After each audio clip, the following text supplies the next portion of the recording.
Hello po. Tips po para makapasa sa Part B ng driving exam dito sa Hong Kong. Isa po sa ginawa ko personally ay yung memorize ko yung steps. Paano ka magme-memorize ng steps?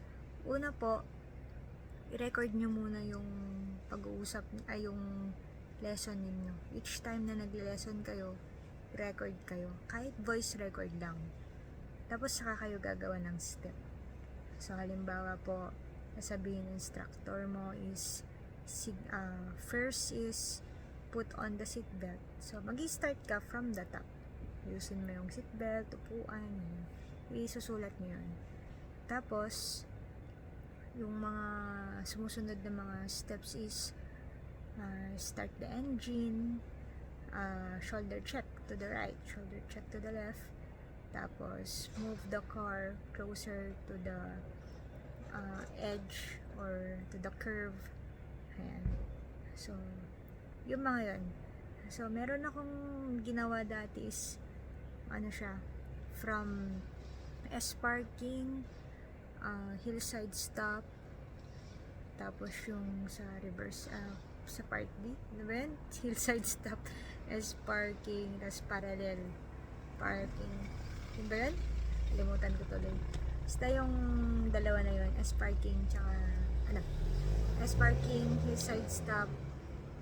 Ayun, yung dalawang yun. So, paano ko ginawa yun? Yung step by step ko, ni-record ko, pati yung record na pinasa sa akin ng instructor ko, inaral ko yun. At ginawa ko na word by word. Sinulat ko lahat ng mga steps niya, tsaka ako finalize yung i-memorize ko. So, bakit natin mini-memorize? Kahit driver na tayo sa Pilipinas, bakit kailangan natin i-memorize yung step? Pwede namang aralin mo na lang. So, ang pagme-memorize po kasi ng step by step, mas mapapadali po yung muscle memory natin kung paano natin gawin yung mga procedure na yun.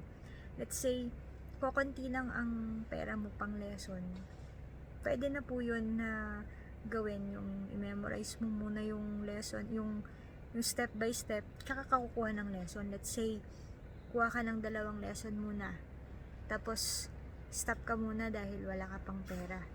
So, before ka mag-e-exam, dun ka na lang ulit kukuha ng lesson. Memorize mo na lahat yung steps. So, mas mapapadali po yung practice mo kasi sasabihin mo, move closer to the edge, signal right, shoulder check. Sunod-sunod na eh. Hindi ka na malilito. Bakit di ka malilito? Kasi memorize mo. So, meron po akong sample dito. Ilalagay ko na lang sa description namin. So, yun lang po. Salamat. Ingat.